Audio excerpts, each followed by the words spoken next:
Hello guys, it's Kane here with Hobbies and Man once again, and today on this episode of Sword and Sorcery Book Club, we're going to be looking at another Road to Blackstone video. So today we're going to be looking at Red Shadows, which is the first published Solomon Kane story.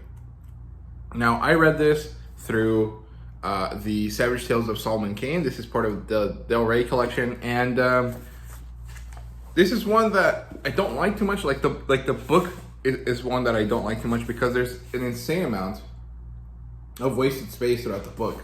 Like that, those margins don't change across the whole thing, and that's very wasteful, and I don't like that. But it does make it pretty easy to read because you can zero in on a small section, and it's actually pretty easy to read through these, right? So the Red Shadows is the first Solomon Kane story. I think it had a different name originally. I think it was just called Solomon Kane, and it published in August 1928, and it is the first story that features Solomon Kane. I would rate this a 4.5 out of 5. I think it's quite good. It's pretty enjoyable, and it gives us a pretty good look at Solomon Kane. So it's divided into five sections: the Coming of Solomon, the Lair of the Wolf, the Chant of the Drums, and the Black God, and then finally the end of the Red Trail, right? So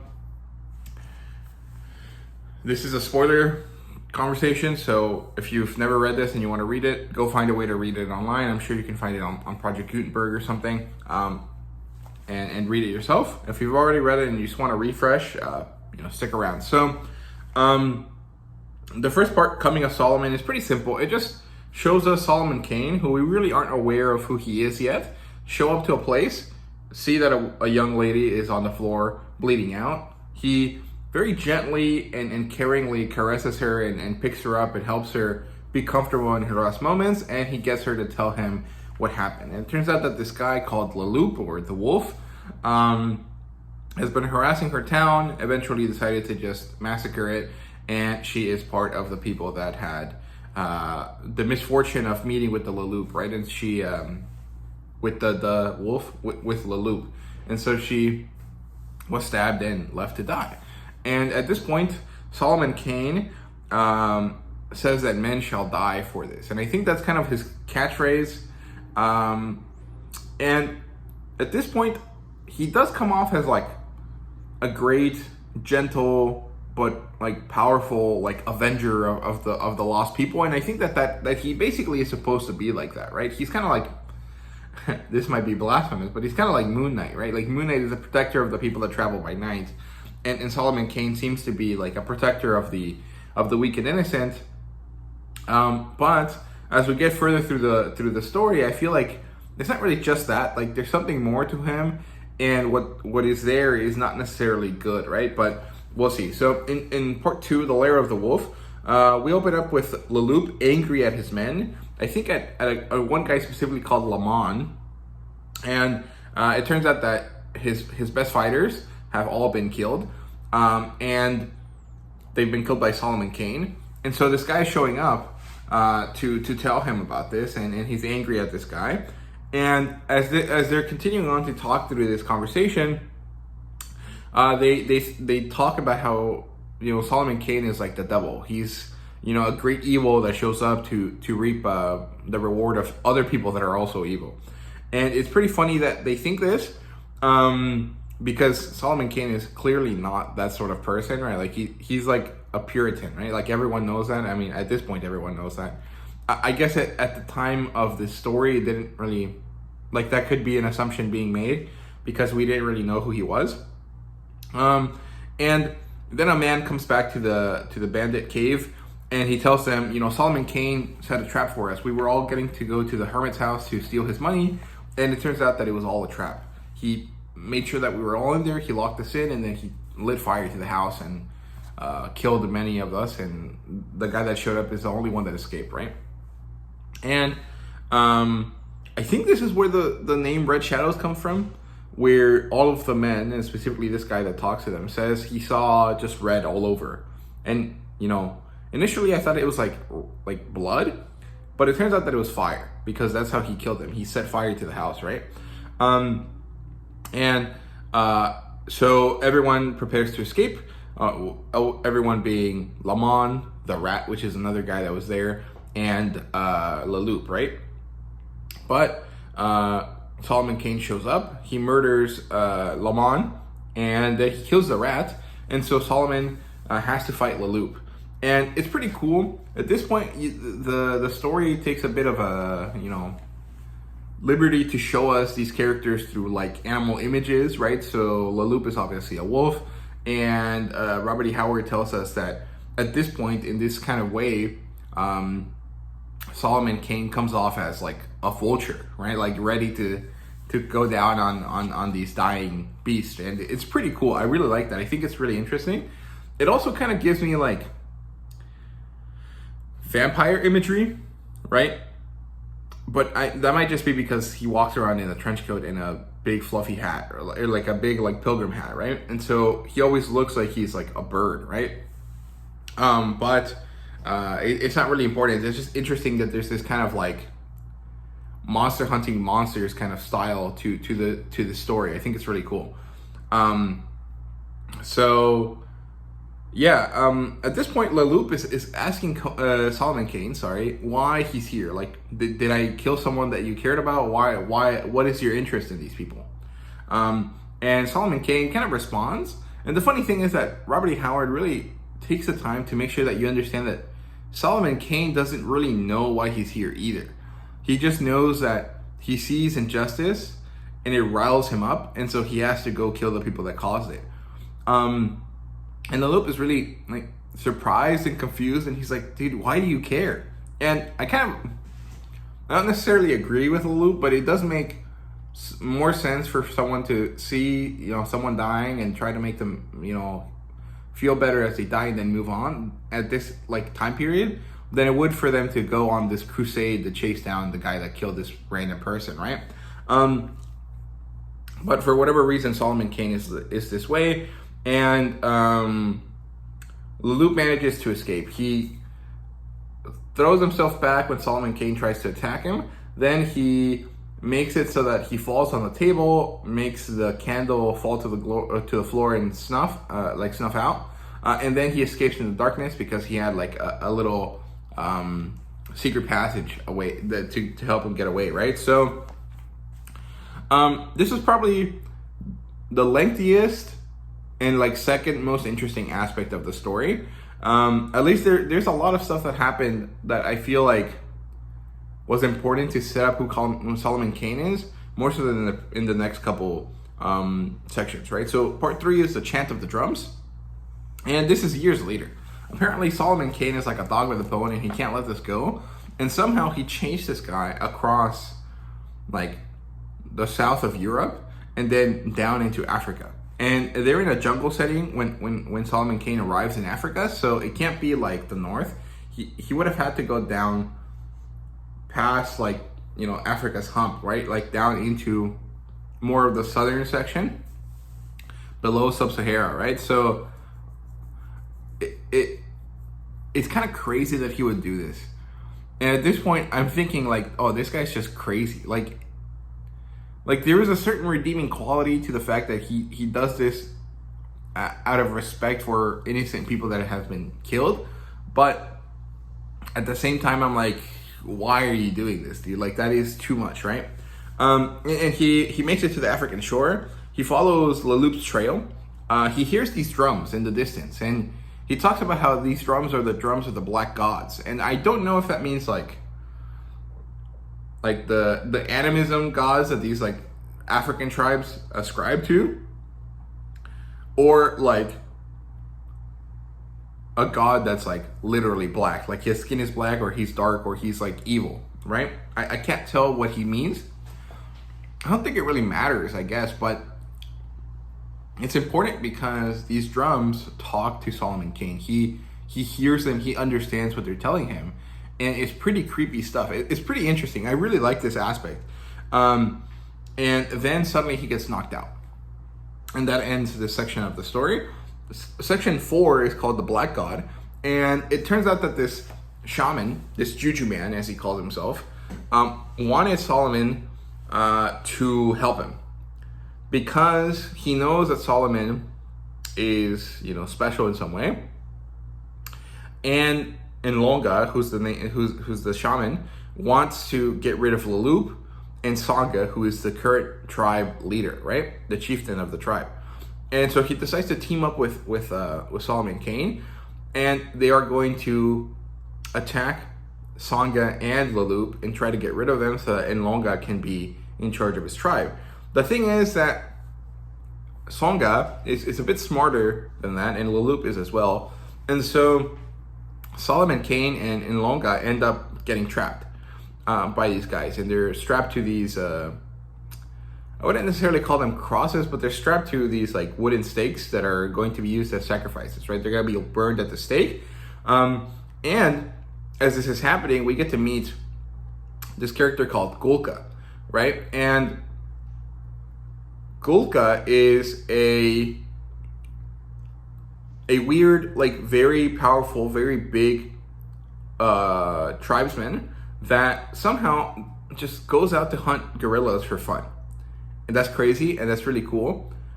And it does come off a bit racist at this point, because Robert E. Howard does kind of say, you know, this guy is nearly the same as this gorilla, right? And so, you know, equating a black guy that's big and powerful to a gorilla is like kind of messed up, right? At least in like our times.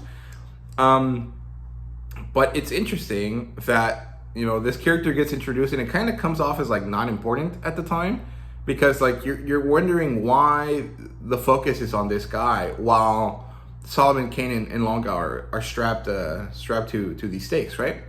And it doesn't really clear up until later.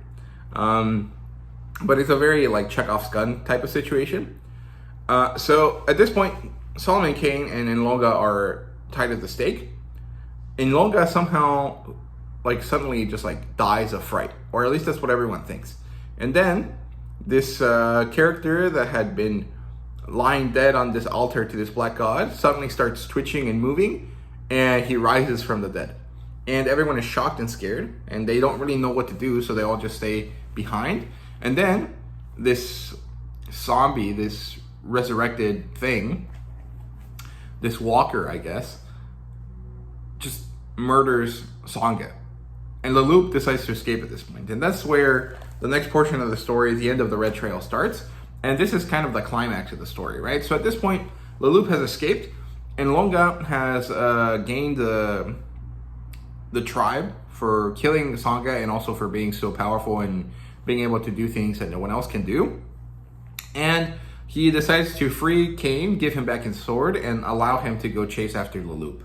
And so Solomon Kane chases Leloup down the jungle. They end up in this like river area, and they have their final standoff. And it's an awesome fight. I really, really liked it. There was a great sense of swashbuckling and excitement. It really reminded me of like a Pirates of the Caribbean movie, like where there's a lot of motion and a lot of like, I don't know, it was just really cool. I liked how Robert E. Howard wrote this. And it really gives you a sense that Solomon Kane is a great fighter. Like he is very good. He has more strength than usual. And at this point, we also get to see them compared to animals again, and they're both wolfish, right? So at this point, I'm thinking, is Solomon Kane related to Conan?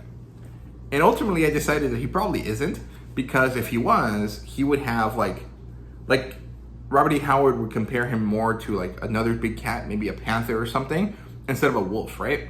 Because that seems to be like something Robert E. Howard does, right? Like he has Cole be like a tiger, and Conan is like a lion. And so if there was someone else that was down their lineage further in the future, I would say that he'd probably say that he would liken them to another big cat, right?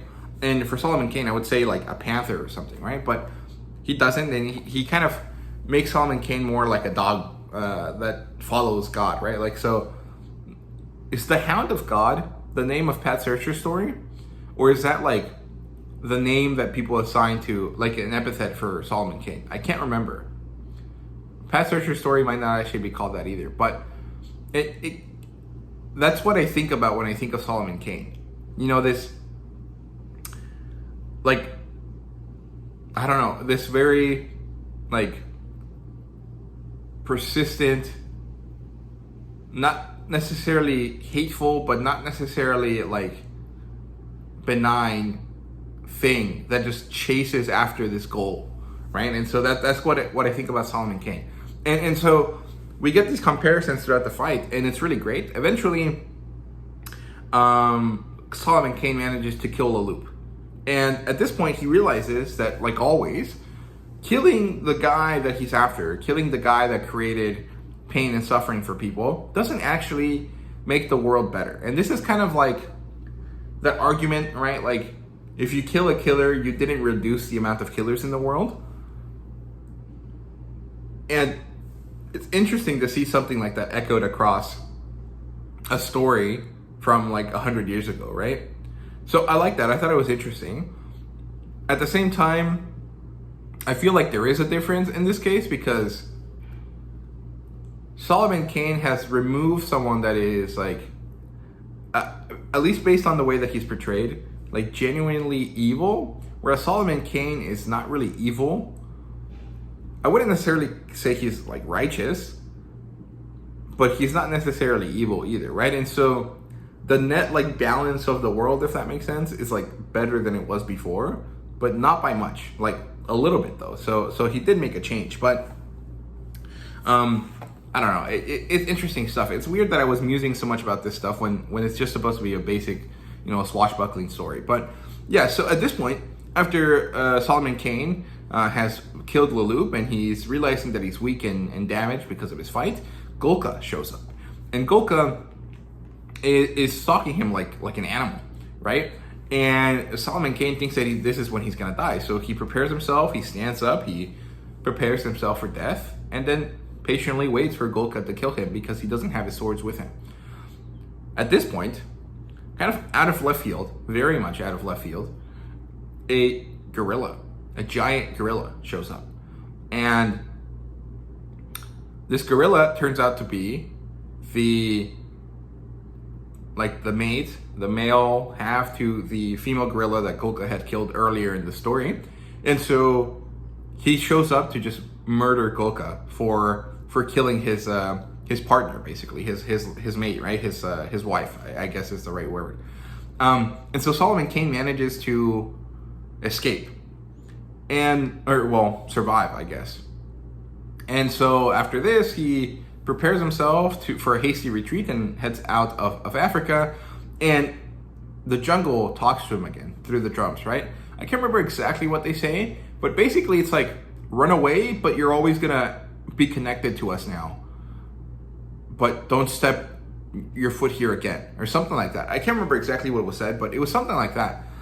And at this point, I was wondering, did the jungle, did these black gods, for whatever reason, accept Solomon Kane and help him escape, and then let him go with his life? Like, I don't understand what this was supposed to mean, but it was very cool, and it had this sort of element of darkness and like light horror to it that I really liked. There was a really interesting like bit of flavor to this story that was really cool, right? So that's the introduction to Solomon Kane.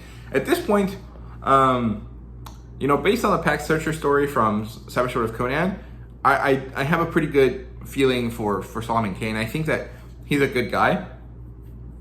But this story, because it's the first story, I feel like Robert E. Howard hadn't really figured out exactly who Solomon Kane was. And to me, he comes off more like psychotic and like if a psychopath had decided that it's a serial killer with like psychopathic tendencies that has a specific target in mind. And this target just happens to be like evil people, and this guy just goes around doing this, right? There's also this line here that talks about how Solomon Kane portrays himself or says to himself that he is 100% a Puritan, right? In all senses of that word. But that other people would not really say that that's true, or that, even in his own self, he knows that that's not exactly true. And it's interesting stuff. I like how Solomon Kane is like technically, you could argue that Solomon Kane is like a more heroic character than Conan, But at the same time, I feel like Conan makes more sense as a heroic character than Solomon Kane does. Because Conan never goes out of his way to save anyone. They kind of just fall in his lap, and then he decides to take pity on them and help them, right? Solomon Kane can't really save anyone. He just avenges them. And in that sense, I feel like that's less heroic, but also technically more likely to be like understood as heroic, right? Like, I don't know. It's a really odd thing. I don't know if I'm explaining myself correctly, but there you go. That's Red Shadows, the first story that introduces us to Solomon Kane. We learn his kind of code, right? He wants to avenge the innocent and the weak, and save them if he can. And we learn that he's kind of a bit crazy, to be honest, and that he's like a dog with a bone, and he'll chase, evil to the end of the earth if necessary, right? And I guess that's basically it. Otherwise, we don't really know too much else. And I'm excited to read more of him. So I want to see how Jim Sub kind of portrays him. So I'm excited for that, right? So I'll see you guys next Sunday with another episode of Road to the Blackstone. Eventually, I will move on from this event, right? And I think the next thing I'll review is Elric of Melniboné. And I'll read the first book because I have the Saga Press collection, right? And the books are divided into separate, like a book of Elric is technically like an omnibus that collects smaller books, right? Like the first book, Elric of Melniboné, has 4 books in it, and each of them is like a short story. So I'll be reviewing each short story within the book, right? So I'll do that after the Road to the Blackstone event finishes. So hopefully that's in a couple weeks, right? So yeah, I'll see you guys next Sunday. I hope you guys enjoyed. Let me know what you thought, and let me know what you think about Solomon Kane. See you guys later.